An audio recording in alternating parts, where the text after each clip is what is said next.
Si legendaris Porsche 911, mobil sport yang udah bertahan selama 50 tahun lebih, tetap dengan penggerak mesin belakang, dan kali ini dia tampil dengan tampilan baru, teknologi baru. Expander hitam.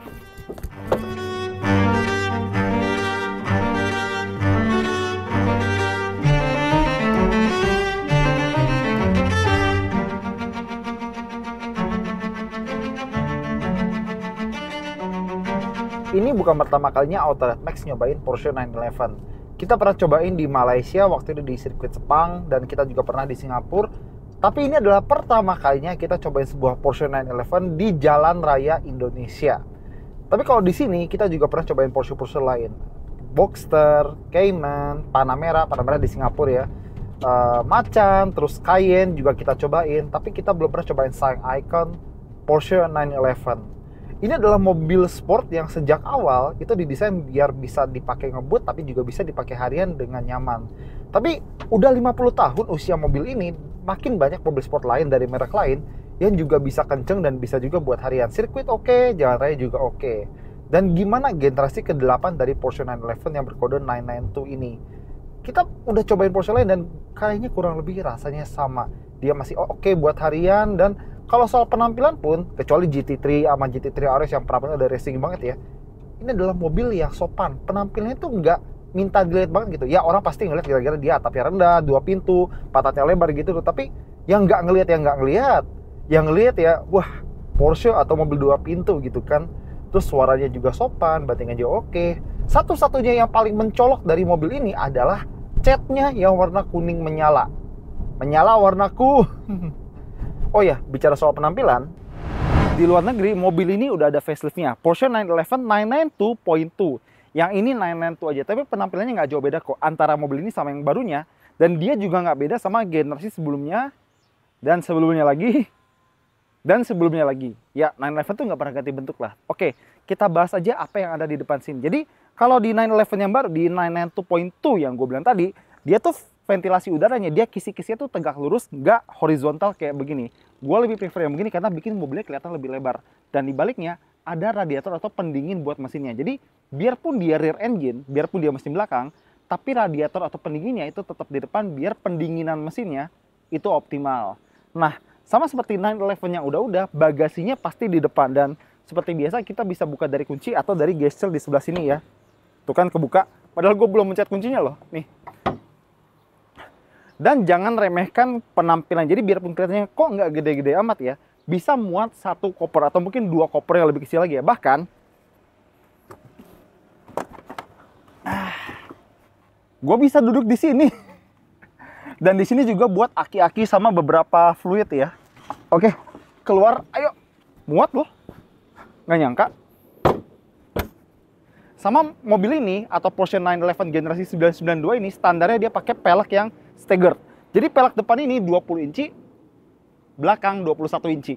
Tapi misalnya kalian nggak suka desain yang ini, Porsche punya banyak desain pelek lainnya buat mobil ini. Sekarang gue pengen bicara soal remnya. Kenapa? Karena kalau dulu Porsche itu beda-bedain warna kaliper remnya tergantung spek remnya kayak gimana. Misalnya gini, kalau rem standar, kalipernya warna hitam. Kalau remnya speknya sedikit lebih tinggi tapi bahannya masih steel, kalipernya warna merah kayak begini.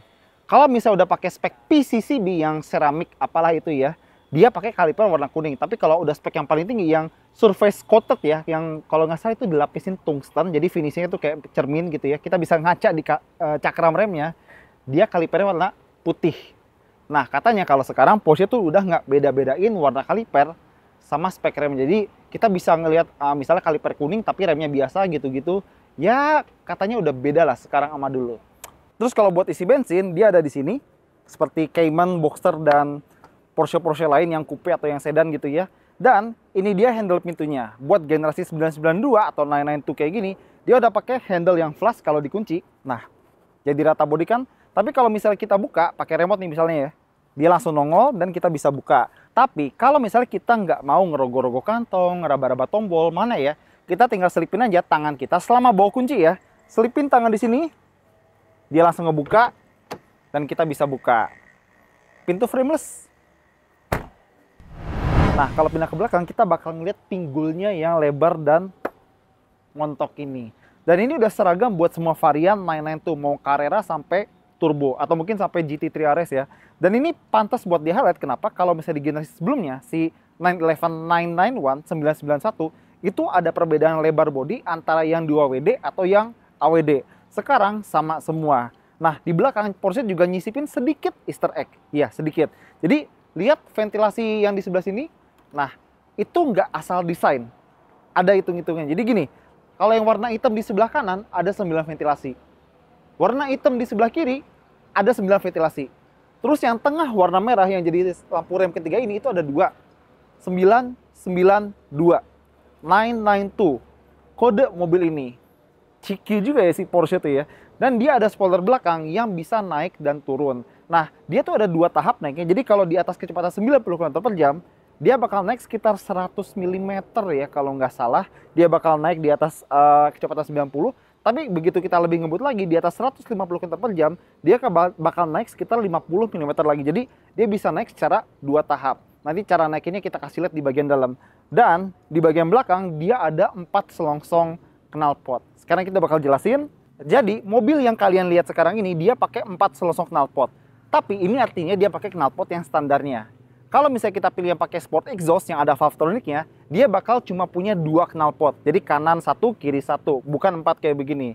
Dan kalau boleh jujur, karena dia nggak pakai pilihan sport exhaust, suaranya starter aja deh, starter. Memang ya, sedikit lebih keras daripada mobil pada umumnya, tapi masih masuk kategori sopan kalau untuk ukuran mobil sport. Coba digeber.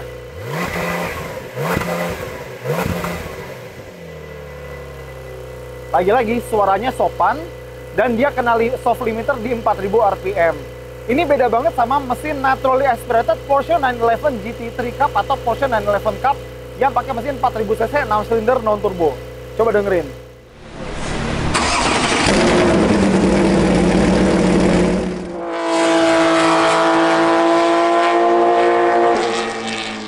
Jadi kayak yang gue bilang tadi, kalau Porsche 911 itu pasti mesinnya di belakang ya, di belakang sini.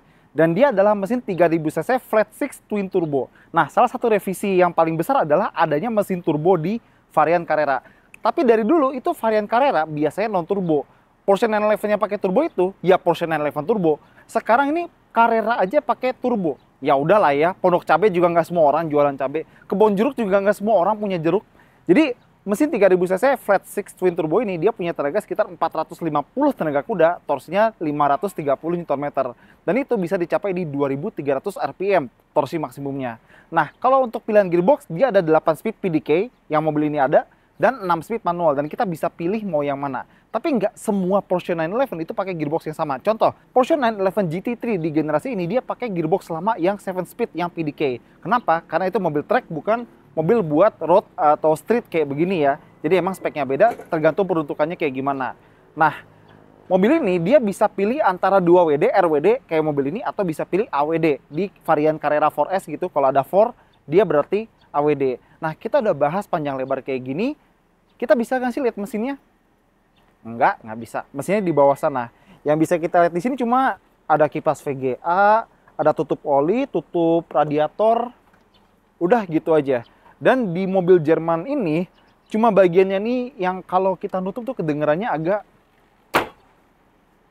cempreng. Itu doang. Dan kalau kalian penasaran angka performanya, 0 ke 100 sekitar 3,7 detik dan top speed di angka 308 km/jam. Yuk masuk. Oke. Masuk ke interior Porsche 911 992. Dan hal pertama yang pengen gue bahas adalah handle pintunya. Kenapa? Karena di generasi ini, sistem buka pintunya itu udah elektronik, bukan mechanical kayak yang lama. Jadi, kalau misalnya kita tarik handle-nya, pintu itu bakal nge-push sendiri, baru setelah itu kita dorong lagi buat keluar. Jadi, biar lebih gampang, gue langsung demonstrasiin aja kalian nih. Lihat. Gue bakal cuma tarik pintunya, gue nggak bakal dorong pintunya ya. Cuma tarik handle-nya doang ya. Lihat. Pintunya pop sendiri, baru habis itu kita dorong buat kita keluar. Keren ya? Tapi hati-hati, ini tuh saking kuat handle-nya, kuat pairnya gitu ya. Sering ada yang kejepit di handle pintunya ini. Oke, lanjut. Di bagian dashboard ini ada desain yang throwback atau tribute ke 911 yang lama. Mungkin 930 atau 964 gitu. Adalah di bagian sini yang tegak lurus. Ini tribute ke 911 yang lawas. Dan Porsche itu punya setir yang diameternya kecil. biar mobil ini berasa lebih lincah. Padahal si 992 ini lebih berat daripada generasi 991 atau 991 yang digantikannya. Memang lebih berat, bahkan karena dia pakai gearbox 8 percepatan PDK, itu bisa nambah sekitar 20 kg daripada gearbox 7 percepatan PDK yang lama. Jadi mobil ini berat sekitar 1,5 ton ya kalau nggak salah. Nah, dengan setir kecil gini, dia bisa berasa lebih lincah. Nanti kita coba di jalan. Dan tadi gue bilang mobil ini ada faceliftnya di luar sana, 992.2, tapi ada beberapa hal yang jadi ciri khas, tapi dihilangkan di generasi barunya. Pertama-tama, ingat ventilasi di belakang tadi yang 9 kiri, 9 kanan, 2 tengah, 992, diganti. Sekarang udah jadi ventilasi biasa tanpa makna apa-apalah gitu. Kedua, di sini kita masih dapat tachometer analog yang warnanya bisa kita pilih-pilih sesuai selera kita. Di versi barunya udah nggak ada, jadi digital. Ketiga, di sebelah kanan ini ada kayak tombol start yang bentuknya tuh kayak kunci dimasukin ke lubang kunci dan kita tinggal putar. Ini ciri khas yang cuma Porsche lah yang bisa mengeksekusi ciri tombol seperti ini atau putar-putaran start kayak begini. Di yang baru, di Carrera sama di GTS, hilang. Nggak ada. Dan di Carrera plus GTS ya, jadi di 911 Carrera GTS gitu yang baru, kita cuma bisa dapat transmisi PDK, nggak ada manual. Tapi kalau di GTS masuk akal karena GTS baru kan pakai mesin 3600 cc, 6 silinder, flat six ya, turbo hybrid. Jadi lebih pantas disandingkan dengan transmisi PDK daripada transmisi manual. Tapi ya udahlah, kita bahas mobil ini. Jadi kenapa gue seneng tachometer analog? Karena ini bisa sekaligus buat showcase Porsche itu personalisasinya kayak gimana. Jadi karena Porsche itu punya Porsche eksklusif manufaktur yang memungkinkan kita buat mesin mobil dan semuanya di-customize sesuai selera kita. Termasuk jarum tachometernya, atau bukan jarum sih, tampilan tachometer. Jadi kalau di mobil ini dia warna kuning sama kayak warna bodinya. Dan kita bisa custom apa aja, sampai warna jahitan, warna sabuk pengaman, warna ventilasi AC gitu. Kita bisa pesan semuanya sesuai selera kita, sesuai kemauan kita. Yang penting bayar. Dan ingat, semua option Porsche nggak ada yang murah. Kalau mau murah, jangan ke Porsche. Kalau udah mau Porsche, jangan harap murah. Nah, buat mobil tes kita ini, dia dikasih option yang lumayan. Pertama-tama, dia udah pakai paket Sport Chrono. Kelihatan dari adanya jam analog di bagian tengah. Mungkin bukan jam analog ya, soalnya dia cuma punya satu jarum dan itu jarum detik. Jamnya kayak jam dan menit, itu dia ditampilin secara digital, tapi ini tuh udah ciri khas Porsche banget. Jadi kalau ada mobil lain yang pakai beginian, gue nih, inspirasinya dari Porsche nih, seperti itu. Audionya mobilnya juga dari Bose dan dia pakai jok elektrik dengan kurang lebih pengaturan yang banyak ya. Dan option lainnya adalah adanya logo Porsche di headrest mobil ini. Plus sabuk pengaman warna kuning yang matching sama tachometer dan warna mobilnya. Nah, dia kalau pengen ganti-ganti mode berkendara itu ada di sini. Dia ada sekitar 5 mode ya. Wet, normal, sport, sport plus, dan individual. Kalau individual dia bisa kita atur-atur kayak misalnya engine-nya normal tapi suspensinya sport gitu-gitu, pokoknya terserah kita. Dan wet dia bakal ngurangin tenaganya biar lebih jinak kalau dikendarain di permukaan yang licin. Plus mobil ini punya sensor akustik di sekitar spakbor roda depan yang bakal ngedetek kalau misalnya kondisi basah. Nah, kalau misalnya sensor akustik itu ngedetek kayak ada cipratan air atau kondisi basah gitu, dia bakal ngasih saran buat kita buat pindah ke wet mode biar sesuai gitu nyetirnya. Jadi dia bisa tahu loh kondisi jalanan basah. Sebenarnya kita juga bisa lihat ya kalau basah ya kita tinggal pindah ke wet, tapi gue bilang sih cukup pinter ya. Nah, lanjut lagi di bagian tengah sini ada layar yang bisa connect ke Apple dan Android. Tapi pas kita coba ke Apple dia harus pakai kabel ya, tapi nggak apa-apa. Gue lebih suka konekin Apple sama Android pakai kabel biar sekalian ngecas. Lanjut lagi di bawah sini dia ada banyak tombol-tombol. Nah, yang paling kiri ini gue suka. Paling kiri adalah tombol buat front axle lifter. Kan mobil ini agak ceper ya, jadi kalau misalnya kena tanjakan atau mungkin polisi tidur, kita takut bakal, aduh, ini gasruk nggak nih. Kita tinggal tekan dan bagian depannya bakal ngangkat beberapa milimeter. Ini lumayan loh, tapi sejauh gue nyobain mobil ini, dia nggak pernah gasruk. Tapi mungkin karena gue pilih-pilih jalan juga ya, seperti itu. Dan ini yang gambar diamond, ini tombol joker yang kita bisa atur fungsinya mau apa aja. Nah, yang di sebelah kanan lampu hazard ini buat stability control, traction control. Nah, yang paling kanan yang gambar suspensi ini buat PDCC, Porsche Dynamic Chassis Control. Bisa kita ubah dari normal atau sport dengan hanya satu kali tekan. Di bawahnya lagi ada AC, ini putar-putaran yang buat volume sama SIG, tune, radio gitu-gitu. Dan ini transmisi PDK-nya cuma kecil ya, kecil banget. Tapi nggak sekecil kristalnya BMW sih ya. P ini parkir, M manual. Dan di belakang ini buat kontrol sunroofnya. Dan seperti gue bilang, Porsche itu bisa di spek sesuka hati kita, terserah kita mau gimana. Jadi misalnya kita pengen coupe tapi ada sunroof kayak gini, bisa. Tapi kalau pengen nggak ada, atap biasa aja, bisa. Tapi kalau emang pengen atap kebuka sekalian, ada yang convertible dan ada juga yang targa. Di belakang sini ada cup holder yang bisa dilepas. Ada juga extensionnya kalau mau. Jadi kalau misalnya nggak pengen pakai cup holder, bisa buat kantong biasa. Di sini ada laci tapi cetek ya. Cuma bisa buat dompet sama HP, dan ada 2 colokan Type-C di sini. Dan buat rilisnya cuma ada di bagian supir, nggak ada di bagian penumpang. Dan buat cup holder penumpang, dia ada di situ. Kalau buat posisi mengemudi, ini Porsche nggak usah ditanya. Pasti ergonomis. Dan salah satu opsi yang nggak ada di mobil ini adalah pengaturan tilt dan teleskopik secara elektronik. Dia masih manual. Tapi oke lah, nggak apa-apa. Iya. Nah. Dan seperti 911 lainnya, dia tetap punya jok belakang. Oke, sebelum pindah ke belakang, kan tadi gue janji buat ngasih tahu cara naik sama turunin spoilernya di layar sini. Kita nyalain sekalian aja ya. Ya, jadi ini ada, ini udah masuk menu car ya. Jadi kalau di home, ini kita pilih yang gambar mobil atau ada menunya di sebelah sini. Kita pencet. Di bagian drive, ada yang spoiler extended. Kita cukup tap aja. Spoilernya bakal naik, ada animasinya juga di sini. Nah, dia udah naik maksimal. Tapi kalau pengen diturunin, kita harus tekan ini, baru kita hold tombol di layar ini. Harus di hold, nggak boleh dilepas. Kalau dilepas, dia nggak bakal ngelipat lagi. Nah, sekarang spoiler udah turun semua. Kenapa harus begitu? Kalau kata Porsche ini buat mencegah ada yang kejepit pas kita mau turunin spoilernya. Kan kalau misalnya lagi diam kayak gini, ada yang suka lihat, spoilernya naik gitu-gitu. Kan kalau pas spoiler turun, amit-amit tangan kejepit ya gitu kan. Gak cuma Porsche, Ford GT juga begitu. Jadi kalau di Ford GT kita pengen turunin spoilernya secara manual itu nggak bisa. Mobilnya harus jalan berapa meter dulu baru dia spoiler turun. Tapi kalau di Porsche 911 kita harus tahan menu itu. Dan kalau buat fitur lain-lain ya, mobil ini dia punya ambient light, dia punya cruise control, tapi dia nggak punya adaptive cruise control. Ini bukan soal pelit atau gimana, tapi Porsche itu speknya bisa terserah mau yang beli kayak gimana. Jadi misalnya kita pengen adaptive cruise control, bisa, terserah kita. Yang penting bayar. Yang namanya Porsche 911, terutama varian kayak Carrera, GTS, atau bahkan Porsche 911 Turbo dan Turbo S, biasanya masih punya jok belakang. Karena Porsche pengen mobil ini sepraktis mungkin. Coba aja lah ya. Oh, dia nggak maju. Jadi mungkin harus dimajuin sendiri ya. Tapi ya udahlah. Ayo kita coba.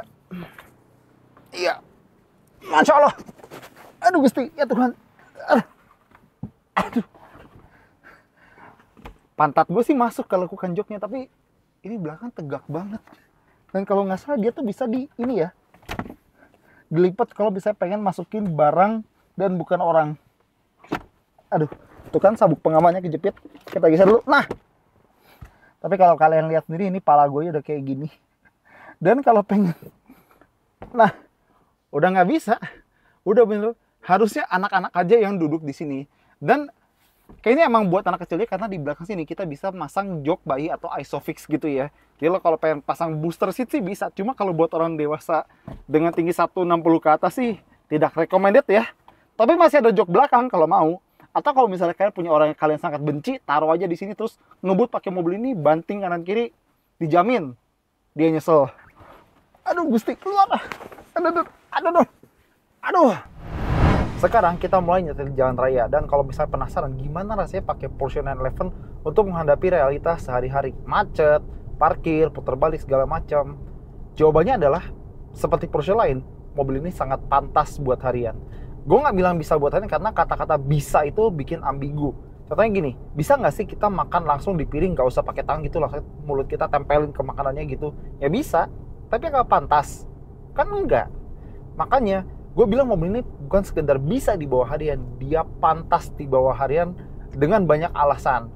Pertama, bantingannya mungkin kerasa kaku gitu ya, suspensinya kaku, tapi masih dapat ditoleransi. Bukan yang kasar atau gimana. Ya jelas, dia nggak akan senyaman kayak katakanlah Mercedes C-Class, E-Class, atau mungkin beberapa mobil sport lain dari negara lain gitu ya. Tapi ini masih bisa banget buat harian. Masih bisa kita pahami kenapa dia bisa sekaku ini. Masih oke. Kalau mau nyari nyaman, masih banyak mobil lain yang lebih nyaman, atau mungkin Porsche lain lebih nyaman. Atau kalau pengen 911 banget, kita bisa spek yang peleknya lebih kecil, baru bantingannya lebih oke. Tapi bantingan kaku, tapi tolerable, masih bisa diokein gitu. Terus kalau suara mesin, mobil ini gara-gara dia nggak pakai sport exhaust, itu suaranya masih relatif sopan kalau buat ukuran mobil sport. Jadi paling kalau misalnya start pagi-pagi emang suaranya agak kasar banget, tapi setelah dari itu ya sopan gitu. Apalagi dia ada limiter gitu kan. Jadi ya kalau misalnya pengen pakai sport exhaust atau ganti knalpot aftermarket biar knalpotnya lebih menderu atau meraung gitu ya, pilihan yang bagus sih. Dan kalau misalnya lagi diem kena macet, dia ada idling start stop buat menghemat bensin di mobil 450 tenaga kuda. Tapi baik lagi, Porsche jejelin semua fitur ini biar mobil ini pantas dipakai harian. Ingat, bukan sekedar bisa, pantas. Joknya enak, audionya oke, kita bisa ngeliat kemana-mana, blind spotnya nggak terlalu banyak, kecuali ke belakang mungkin di pilar C agak tebel. Tapi kalau misalnya kita ngeliat begini, itu masih kelihatan tuh. Lumayan lah, buat harian enak nih mobil. Sekarang gue ngerti kenapa banyak orang yang pakai Porsche 911 itu nggak takut atau nggak ragu buat bawa mobil ini sehari-hari, karena masih pantas. Respon gasnya juga halus, dan gearboxnya biarpun dia gearbox kopling ganda, dan mungkin buat orang yang pernah cobain beberapa mobil kopling ganda kan kadang ada dudutan gitu ya, yang ini enggak, dia ganti giginya halus gitu, cepet, dan dia bisa skip gigi kalau memang dibutuhkan untuk mengejar performa atau efisiensi optimal. Bahkan di kecepatan 100 km per jam di jalan tol, dia ambil di gigi 8 dan RPM mesinnya itu cuma di bawah 1500. Gile ya. Paling kalau misalnya kita bawa mobil ini buat harian, kita mungkin akan ngerasa kalau remnya itu agak sedikit sensitif. Kalau di trek mungkin enak, tapi perlu pembiasaan biar kita bisa ngerem yang enak pakai mobil ini. Tapi pembiasaannya cepet kok. Malah kalau udah biasa pakai remnya Porsche ini, mungkin mobil lain agak berasa kurang enak remnya. Paling hal lain yang sedikit kurang kalau misalnya kita pakai mobil ini buat harian adalah peredaman suaranya. Masih banyak merek lain, baik eksotik maupun enggak, yang bisa ngasih peredaman suara atau kabin yang lebih kedap daripada ini. Dia ini suara dari jalan itu masih agak masuk. Bahkan di kecepatan yang rasional kayak 30 atau sekarang kita di 40 km per jam, suaranya masih kedengaran tuh, suara dari ban-bannya. Tapi kita udah expect ini. Kita nggak akan mengira atau berharap kalau mobil ini akan kedap. Kenapa? Karena bannya lebar. Diameternya bisa 20 inci depan, 21 inci belakang. Belum lagi lebar tapaknya. Gimana tuh? Kalau misalnya ini Rolls Royce sih enggak lah ya. Tapi kalau ini Porsche 911, ya kita udah expect itu suara bannya bakal masuk. Baik lagi, bannya lebar, dan ini adalah sebuah sports car, bukan sedan eksekutif mewah. Kalau misalnya pengen kayak gitu, Porsche punya Panamera kok. Jadi pilihan aja. Tapi baik lagi, kita udah expect kalau peredamannya nggak bakal bagus sih 911 ini. Jadi udah terbukti ya kalau kita bawa sopan, mobil ini bisa. Tapi gimana kalau kita bawanya bukan sopan?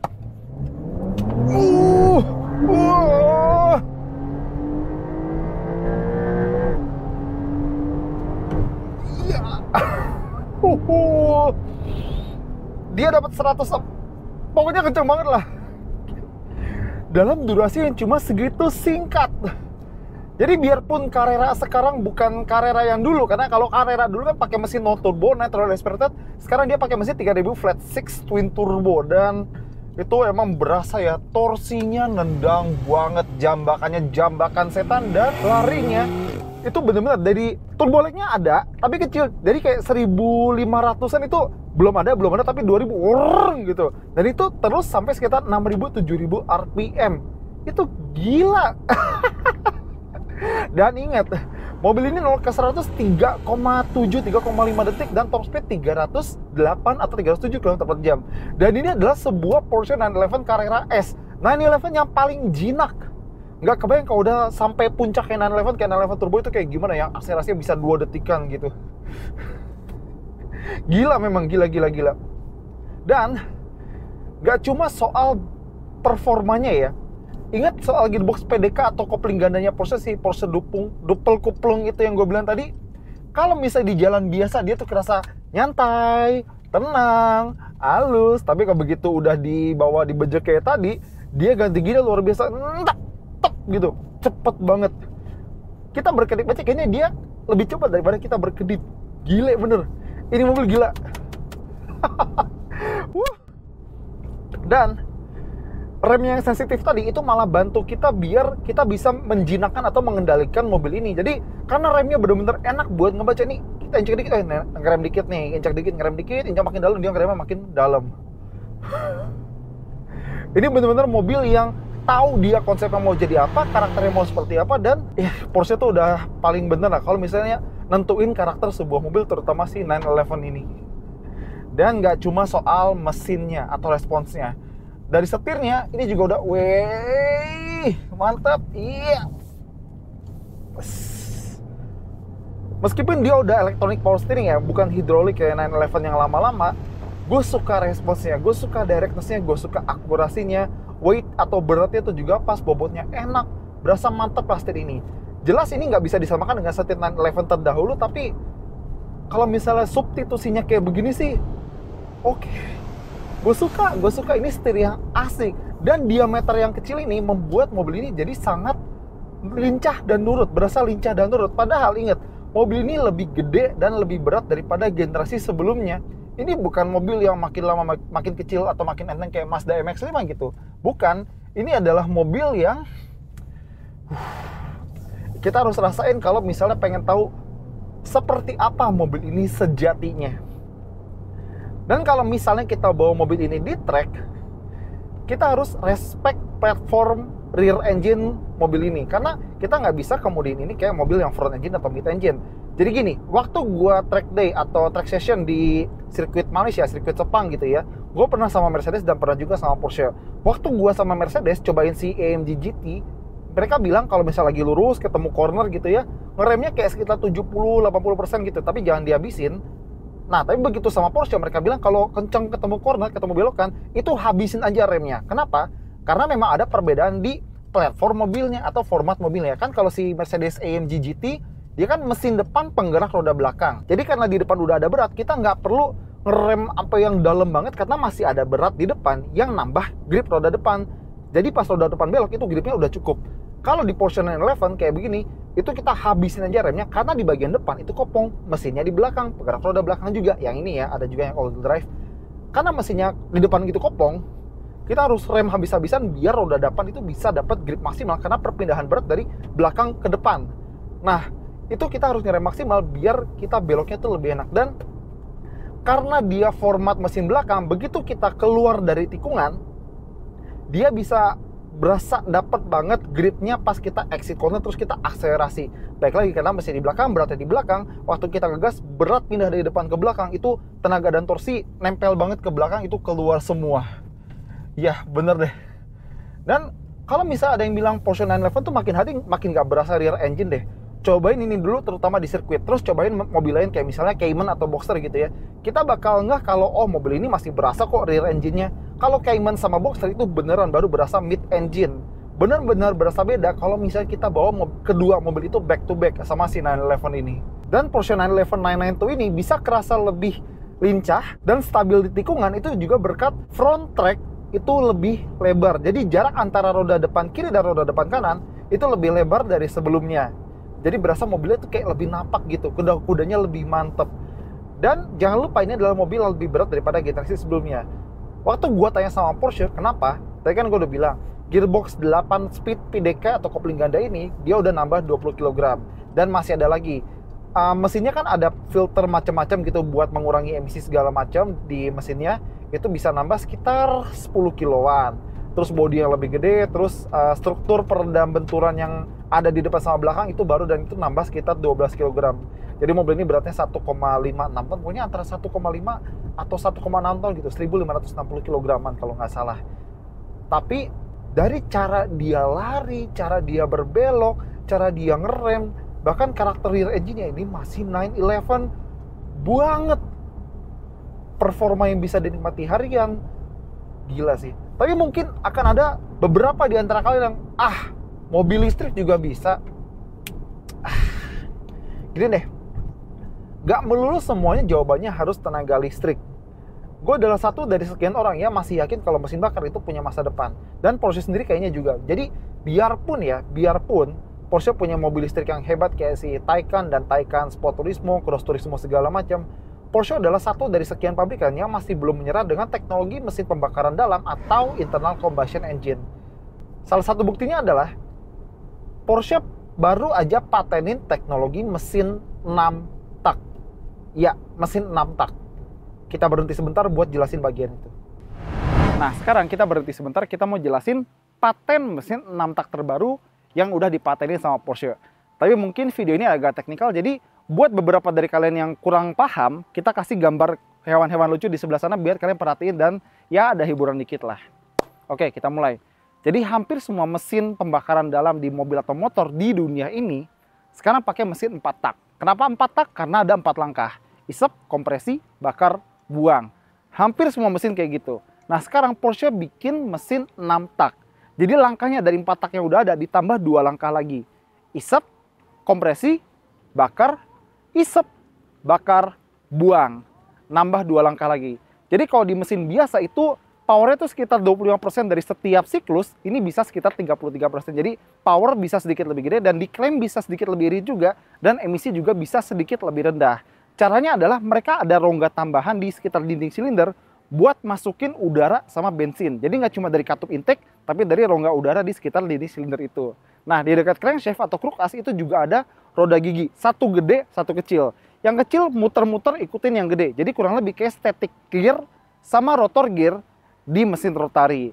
Nah, mungkin ada yang menarik. Jadi dia kayaknya bisa punya rasio kompresi yang beda. Karena posisi piston atas sama bawah itu bisa berbeda tergantung dia ada di siklus pembakaran yang mana.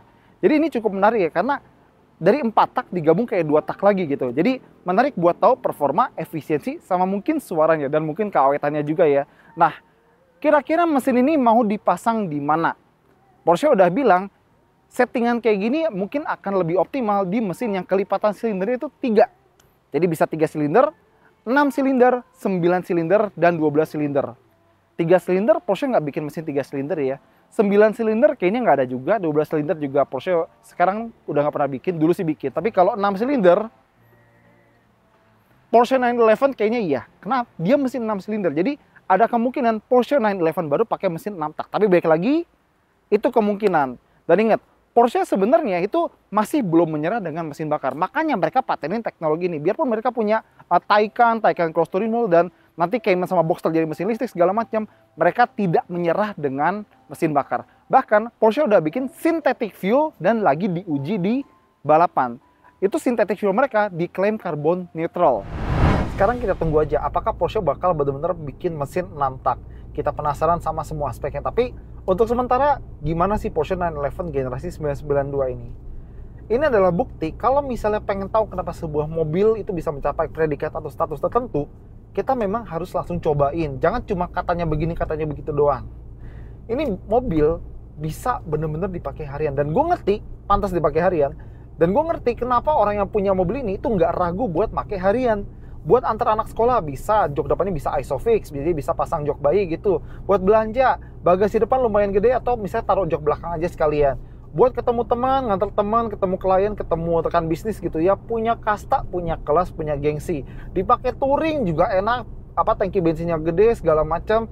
Dan buat di sirkuit, masa ditanya tenaga 450, torsi 500 Nm lebih, kurang apa coba? Dan kalaupun memang kurang, Porsche masih punya banyak varian 911 lain yang bisa disesuaikan sama selera dan dompet kalian. Ini bener-bener, ini udah bukan mobil sport lagi. Ini legenda sport, legenda mobil sport. Jadi Porsche 911 992. Ini bukan pertama kalinya kita cobain mobil ini. Kita pernah cobain juga si 992 ini di sirkuit Sepang di Malaysia. Dan akhirnya kita cobain juga di sirkuit Sentul. Tapi ini pertama kali kita cobain si Porsche 992 ini di jalanan Indonesia. Jalanan biasa yang kena macet, yang kena tol segala macam kita cobain. Dan memang ini adalah bukti kalau Porsche bisa bikin sebuah mobil sport yang bertahan mengikuti zaman dengan segala kepraktisan dan ciri khasnya. Kepraktisan, dia punya 4 jok. Jok depan enak, jok belakang bisa buat barang. Bagasi depannya gede, bentuknya udah ciri khas banget. Dan kalau ngomong ciri khas, jangan lupa, dia adalah satu-satunya atau mungkin satu di antara sedikit mobil sport yang pakai format aneh. Mesin di belakang. Dimana udah hampir nggak ada yang pakai mesin kayak gini buat sports car karena lebih banyak kekurangannya daripada kelebihan. Tapi Porsche bisa ngecun biar mobil bermesin belakang ini bisa jadi mobil yang lincah, nurut, dan sangat-sangat stabil. Dan mesin belakang itu juga membentuk desain mobil ini yang dari dulu sampai sekarang itu nggak pernah berubah profilnya dan selalu gampang dikenali sebagai sebuah 911.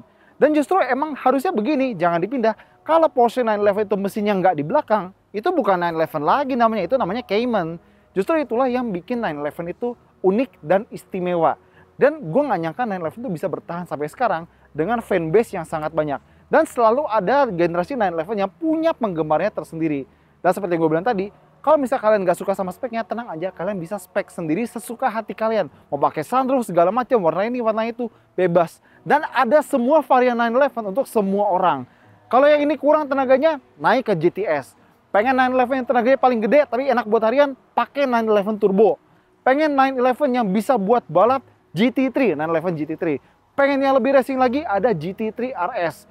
Pengen yang racing tapi tenaga gede-gede banget, ada 911 GT2 RS. Sekarang belum ada, tapi dulu ada. Pengen 911 yang bisa dipakai off-road, ada 911 Dakar di generasi 992. Jadi seperti gue bilang, Porsche 911 itu istimewa karena dia bisa menampung semua kebutuhan orang dari semua varian dan trimnya. Oke, itu aja dari kita. Thank you udah nonton. Jangan lupa like. Cabut dulu ya, sorry. Expander hitamnya ngejar.